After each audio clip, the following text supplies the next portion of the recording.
প্রিয় শিক্ষার্থীরা, virtual classroom for economics চ্যানেলে তোমাদের স্বাগতম। আজকে আমরা যে বিষয়টি পড়ব অত্যন্ত গুরুত্বপূর্ণ একটি বিষয়, চাহিদার স্থিতিস্থাপকতা। চাহিদার স্থিতিস্থাপকতার ইংরেজি হচ্ছে ইলাস্টিসিটি অফ ডিমান্ড। ইংরেজিটা কি? ইলাস্টিসিটি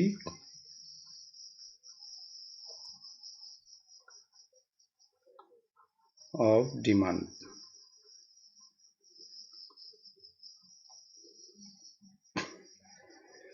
এই স্থিতিস্থাপকতা শব্দটির মানে হচ্ছে নমনীয়তা। লিখে দিয়ে দেই,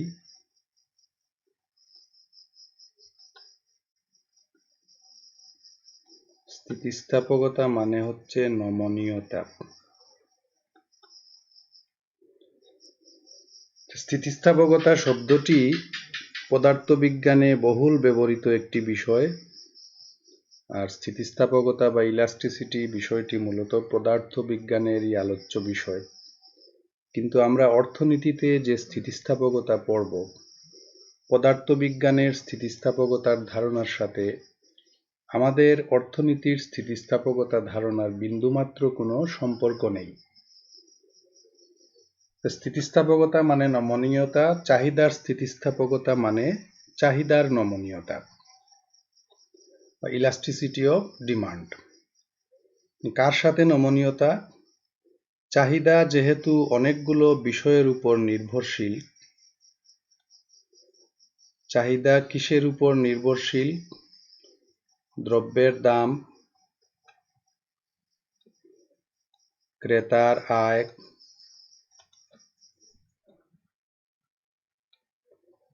সম্পর্কিত দ্রব্যের দাম,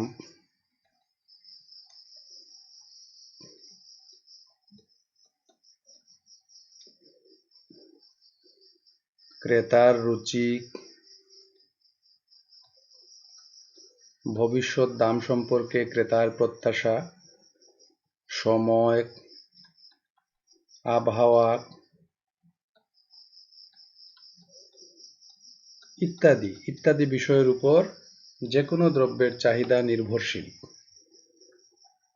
এই যে এতগুলো বিষয়ের উপর চাহিদা নির্ভরশীল, এর যে কোনো একটি উপাদান যদি পরিবর্তিত হয়, যেমন দ্রব্যের দাম যদি পরিবর্তিত হয়, তাহলে কি হবে? চাহিদার পরিমাণও পরিবর্তিত হবে। দামের পরিবর্তনের ফলে চাহিদার পরিমাণের পরিবর্তন ঘটবে। ক্রেতার আয়ের পরিবর্তন ঘটলে চাহিদার পরিমাণের পরিবর্তন ঘটবে। সম্পর্কিত দ্রব্যের দাম বলতে বিকল্প এবং পরিপূরক দ্রব্যের দাম। কোনো নির্দিষ্ট দ্রব্যের বিকল্প দ্রব্যের দামের পরিবর্তন হলে নির্দিষ্ট দ্রব্যের দাম চাহিদার পরিমাণের পরিবর্তন ঘটবে। পরিপূরক দ্রব্যের দামে পরিবর্তন এলে নির্দিষ্ট দ্রব্যের চাহিদার পরিমাণের পরিবর্তন আসবে। ক্রেতার রুচির পরিবর্তন হলেও চাহিদার পরিমাণে পরিবর্তন আসবে। সময়ে পরিবর্তন হলে চাহিদার পরিমাণের পরিবর্তন আসবে। আবহাওয়া বা ঋতু পরিবর্তন হলে চাহিদার পরিমাণে পরিবর্তন আসবে। এই যে চাহিদার নির্ধারকগুলো আছে, আমি যেগুলো লিখেছি এগুলো ছাড়াও আরো অনেক নির্ধারক আছে। এই নির্ধারকগুলো পরিবর্তিত হলে চাহিদার পরিমাণ কি করে? এইগুলোর পরিবর্তনের সাথে সাথে সাড়া দেয়। তো চাহিদার নির্ধারকগুলোর পরিবর্তনের সাথে চাহিদার পরিমাণ যে মাত্রায় সাড়া দেয়, ওই মাত্রাকে আমরা বলি চাহিদার স্থিতিস্থাপকতা। আমরা সহজে বলতে পারি যে চাহিদার যে কোনো নির্ধারকের সাথে চাহিদার পরিমাণের সাড়া দেওয়ার মাত্রাকে চাহিদার স্থিতিস্থাপকতা বলে। এটি একটি চমৎকার সংজ্ঞা। আমরা লিখব কি? যে চাহিদার যে কোনো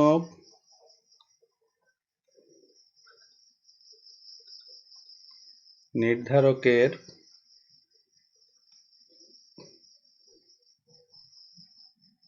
পরিবর্তনের সাথে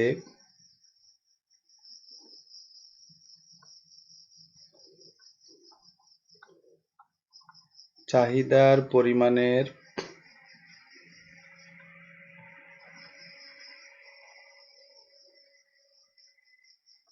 সাড়া দেয়ার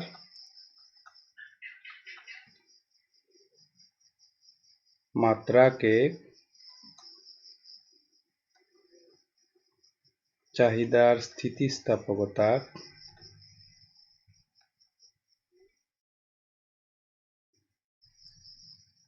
বলে। আমরা প্রাথমিকভাবে চাহিদার স্থিতিস্থাপকতার এই সংজ্ঞাটি চিহ্নিত করলাম। চাহিদার যে কোনো নির্ধারকের পরিবর্তন হবে, তার ফলে চাহিদার পরিমাণ ওই নির্ধারকের সাথে যে মাত্রায় সাড়া দেবে তাকে আমরা চাহিদার স্থিতিস্থাপকতা বলবো। অথবা বলতে পারি আরো সুন্দর করে যে চাহিদার নির্ধারকগুলোর সাথে চাহিদার স্পর্শকাতরতার মাত্রাকে চাহিদার স্থিতিস্থাপকতা বলে। তা আমাদের এই সংজ্ঞাটি থাকুক। এখন এই যে আমরা বললাম মাত্রা, সাড়া দেয়ার মাত্রা, মাত্রা শব্দটি আমাদেরকে বুঝতে হবে। আমরা যদি সাড়া দেয়ার মাত্রা পরিমাপ করতে যাই, সাথে সাথে আমাদেরকে এই মাত্রা পরিমাপের একটা পদ্ধতিতে উপনীত হতে হবে, এবং এই পদ্ধতিটি হচ্ছে শতকরা পদ্ধতি। আমরা শতকরায় হিসাব করব যে চাহিদার কোনো নির্দিষ্ট নির্ধারক শতকরা কি পরিমাণে পরিবর্তন হলো, তার প্রেক্ষিতে চাহিদার পরিমাণের শতকরা কি পরিবর্তন ঘটলো। তাহলে আমরা আরো সহজ করে চাহিদার স্থিতিস্থাপকতার সংজ্ঞা লিখতে পারি কিভাবে? এইভাবে যে চাহিদার যে কোনো নির্ধারকের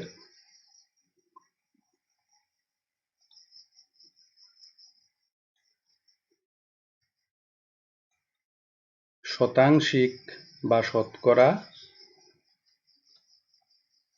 পরিবর্তনের ফলে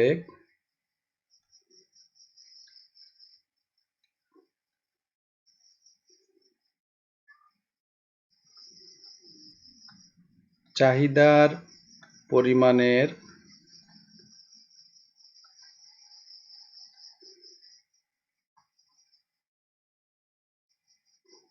শতাংশিক যে পরিবর্তন ঘটে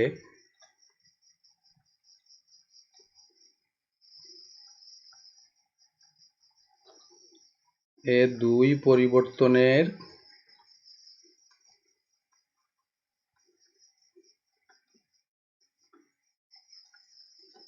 অনুপাতকে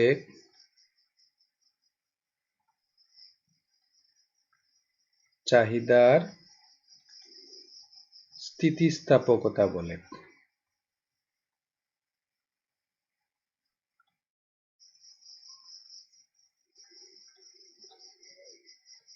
এই হচ্ছে চাহিদার স্থিতিস্থাপকতার প্রচলিত সংজ্ঞা, যে চাহিদার যে কোনো নির্ধারকের শতাংশিক পরিবর্তন ঘটবে, তার ফলে চাহিদার পরিমাণের যে শতাংশিক পরিবর্তন ঘটবে, এই দুইটার অনুপাত হচ্ছে চাহিদার স্থিতিস্থাপকতা।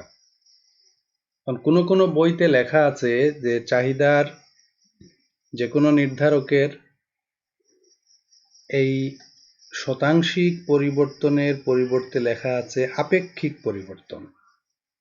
শতাংশিক শব্দটির পরিবর্তে লেখা আছে কি? আপেক্ষিক।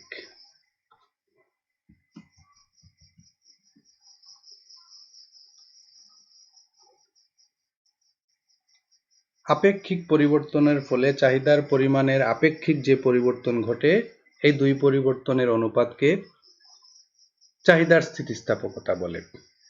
এখন আপেক্ষিক যে শব্দটি, আপেক্ষিক শব্দটিকে আমাদের বুঝতে হবে। আপেক্ষিক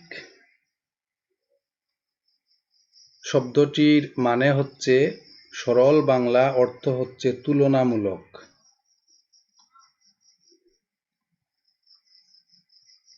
তাহলে বিষয়টি কি দাঁড়ালো? চাহিদার যে কোনো নির্ধারকের তুলনামূলক পরিবর্তনের ফলে চাহিদার পরিমাণের তুলনামূলক যে পরিবর্তন ঘটে, এই দুই পরিবর্তনের অনুপাতকে চাহিদার স্থিতিস্থাপকতা বলে। তাহলে এই যে তুলনামূলক বা আপেক্ষিক, তুলনা করতে গেলেই আমাদের কি করতে হবে? এই শতাংশিক পদ্ধতির কাছে আত্মসমর্পণ করতে হবে। আমরা যখনই দামের পরিবর্তন এবং চাহিদার পরিমাণের পরিবর্তনের মধ্যে তুলনা করব, তুলনা করতে গেলেই আমাদের দুইটা হিসাবই, চাহিদার পরিমাণের পরিবর্তন হোক কিংবা দামের পরিবর্তন হোক, দুইটাকেই আমাদের শতাংশের বিচারে পরিমাপ করতে হবে, না হলে আমরা তুলনা করতে পারবো না। সুতরাং চাহিদার পরিমাণের শতাংশিক পরিবর্তন আর চাহিদার পরিমাণের আপেক্ষিক পরিবর্তন দুটি আসলে অভিন্ন কথা বা একই কথা। তোমরা যদি বইতে একটু ভিন্ন ভাষায় লেখা দেখো তাহলে ঘাবড়ে যেও না। তাহলে আমরা চাহিদার স্থিতিস্থাপকতা বলতে কি বুঝলাম? সুতরাং কি চাহিদার স্থিতিস্থাপকতা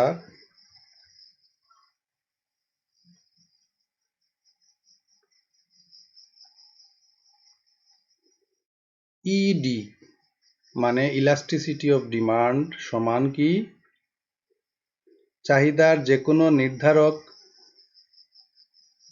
যেকোনো একটি নির্ধারকের শতাংশিক পরিবর্তন।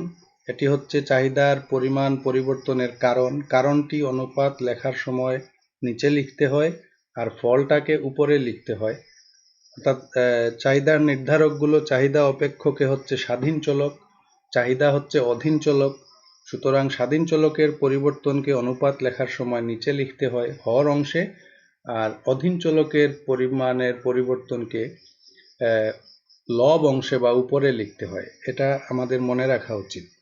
তাহলে আমরা নিচে লিখব কি, চাহিদার যে কোনো নির্ধারকের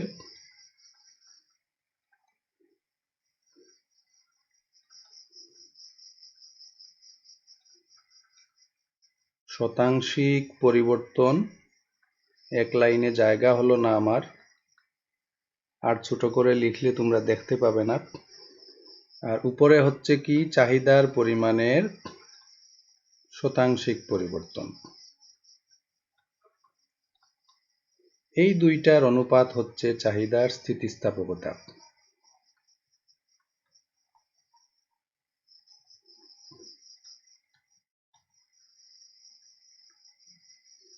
চাহিদার পরিমাণের শতাংশিক পরিবর্তন।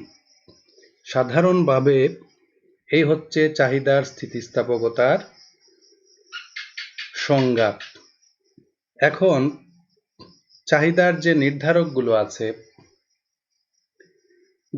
দ্রব্যের দাম, ক্রেতার আয়, বিকল্প দ্রব্যের দাম, পরিপূরক দ্রব্যের দাম, সময়, আবহাওয়া, ঋতু পরিবর্তন, ভবিষ্যৎ দাম সম্পর্কে ক্রেতার প্রত্যাশা, ক্রেতার পছন্দ বা রুচি ইত্যাদি যে অনেকগুলো নির্ধারক আছে, এই নির্ধারকগুলোর মধ্যে চাহিদা সম্পর্কিত আলোচনায় সবচেয়ে গুরুত্বপূর্ণ নির্ধারকটি হচ্ছে চাহিদার দাম, দ্রব্যের দাম হচ্ছে চাহিদার সবচেয়ে গুরুত্বপূর্ণ নির্ধারক। তো এজন্য অধিকাংশ বইতে চাহিদার স্থিতিস্থাপকতা বলতে, যেহেতু অধিকাংশ অর্থনীতিবিদ মূলত চাহিদার দাম স্থিতিস্থাপকতাকে নির্দেশ করেন, যেহেতু দ্রব্যের দাম হচ্ছে চাহিদার সবচেয়ে গুরুত্বপূর্ণ নির্ধারক, সুতরাং তারা সরাসরি বলে বসেন যে দ্রব্যের দামের শতাংশিক পরিবর্তনের ফলে দ্রব্যের দামের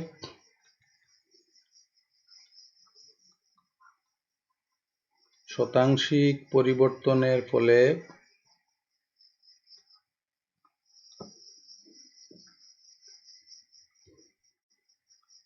তার চাহিদার পরিমাণের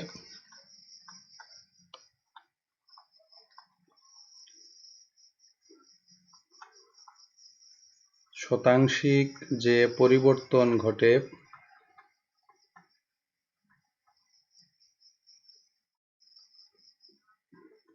এ দুই পরিবর্তনের অনুপাতকে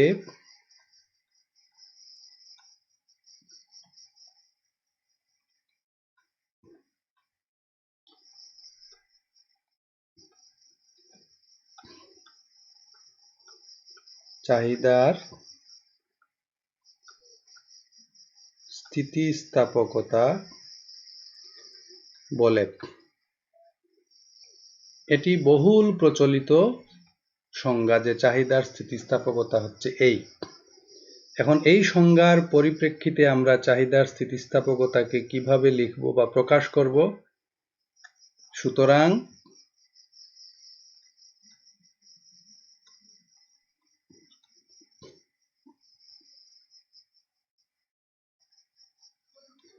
চাহিদার স্থিতিস্থাপকতা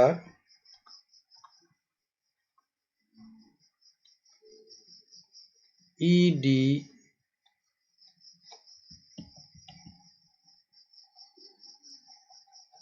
ইকুয়াল কি হবে?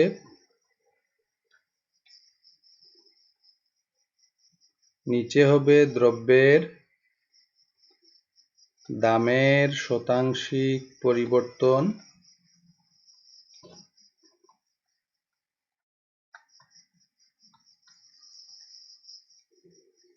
আর উপরে হবে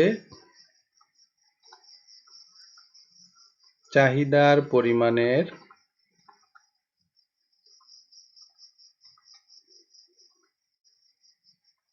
শতাংশিক পরিবর্তন। এই দুইটার অনুপাতকে কি বলে? চাহিদার স্থিতিস্থাপকতা বলে। চাহিদার প্রত্যেকটি নির্ধারকের প্রেক্ষিতে আমরা এক একটি স্থিতিস্থাপকতা আলোচনা করতে পারি। দামের পরিবর্তনের প্রেক্ষিতে চাহিদার পরিমাণের পরিবর্তন ঘটলে এই দুইটার অনুপাতকে আমরা বলবো চাহিদার দাম স্থিতিস্থাপকতা।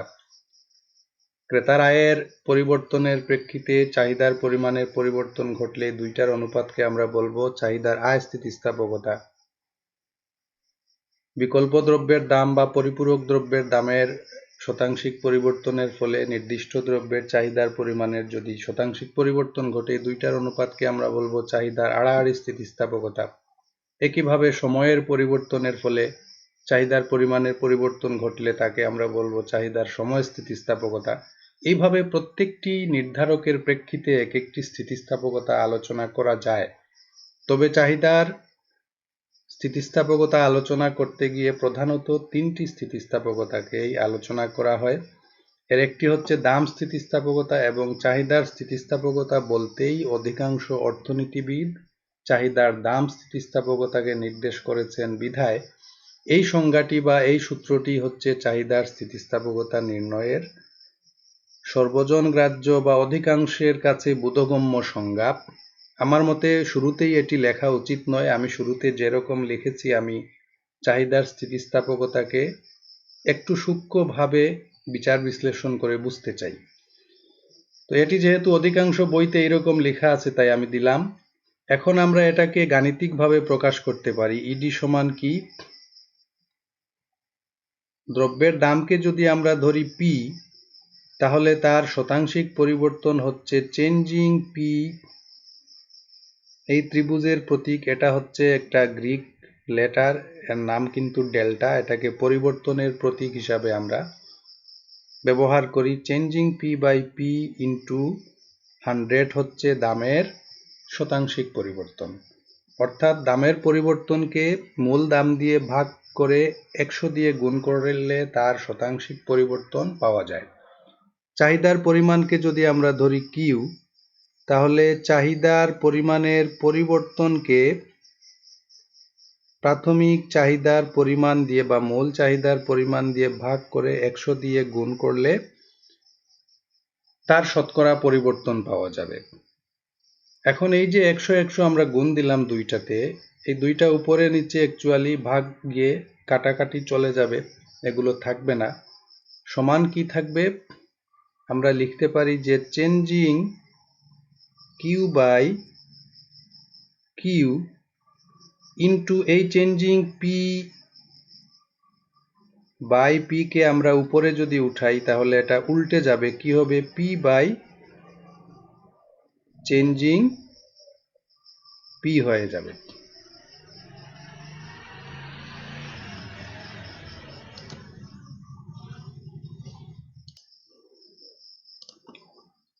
এখন এই দুইটা চেঞ্জিংকে আমরা যদি একত্র করি, এই changing Q R changing P K যদি আমরা একত্র করে নেই, তাহলে কি দাঁড়াবে?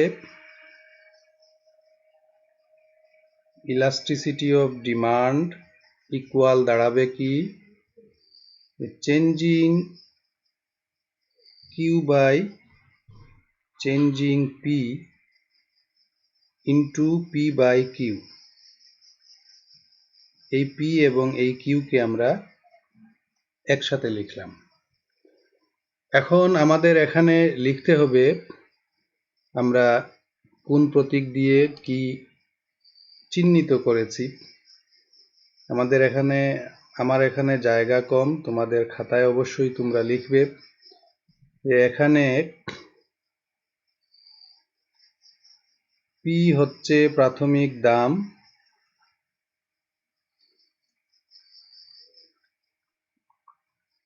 চেঞ্জিং পি হচ্ছে দামের পরিবর্তন,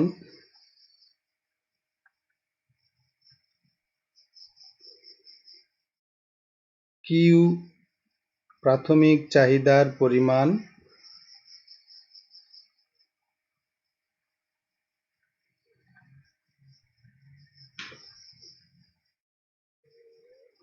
আর চেঞ্জিং কিউ হচ্ছে চাহিদার পরিমাণের পরিবর্তন।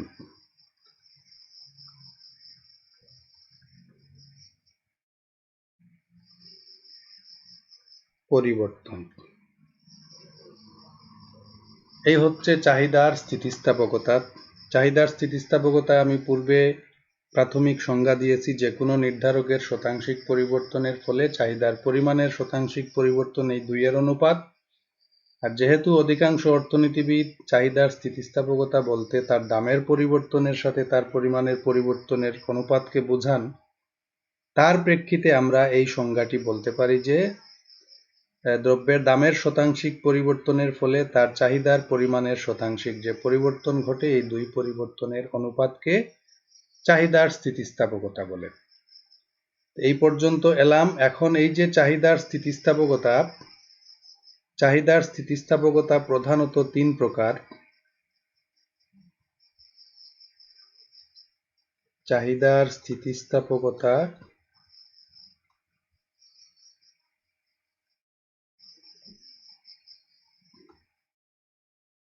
প্রধানত তিন প্রকার। এক হচ্ছে, ধরো আমরা ক লিখলাম, চাহিদার দাম স্থিতিস্থাপকতা।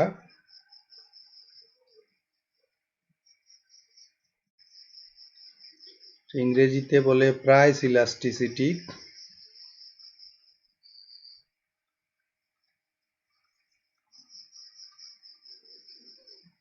পরেরটি হচ্ছে আয় স্থিতিস্থাপকতা।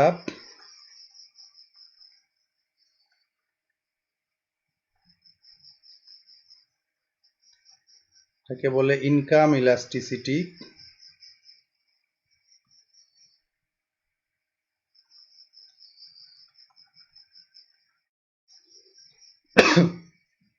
তারপরেরটি হচ্ছে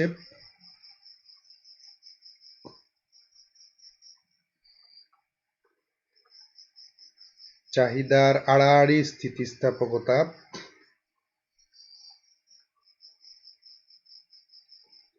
ইংরেজিতে এটাকে বলে ক্রস ইলাস্টিসিটি।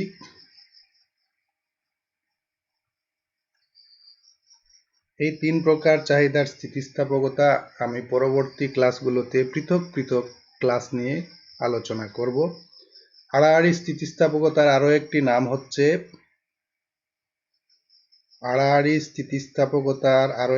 প্রচলিত নাম হচ্ছে পারস্পরিক স্থিতিস্থাপকতা। মনে রাখতে হবে।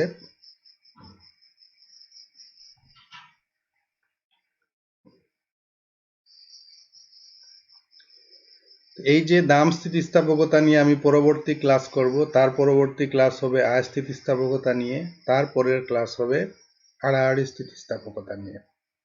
এই তিনটি আলোচনা করে আমি দাম স্থিতিস্থাপকতা শতকরা পদ্ধতি অনুসারে আরো 5 প্রকার তার প্রকারভেদ নিয়ে আলোচনা করব আরো স্বতন্ত্র ক্লাসে। আজকে এ পর্যন্তই। আমার ক্লাসটি যদি ভালো লাগে তাহলে ভার্চুয়াল ক্লাসরুম ফর ইকোনমিক্স এই চ্যানেলটি ইউটিউবে তোমরা সাবস্ক্রাইব করো, ভিডিওতে লাইক দাও এবং কমেন্ট করে তোমাদের অনুভূতি ব্যক্ত করো। তোমাদের বন্ধু বান্ধবদের ক্লাসগুলো শেয়ার দিয়ে আমাকে সহযোগিতা করো। তোমরা সবাই ভালো থেকো, সুস্থ থেকো। তোমাদের ধন্যবাদ।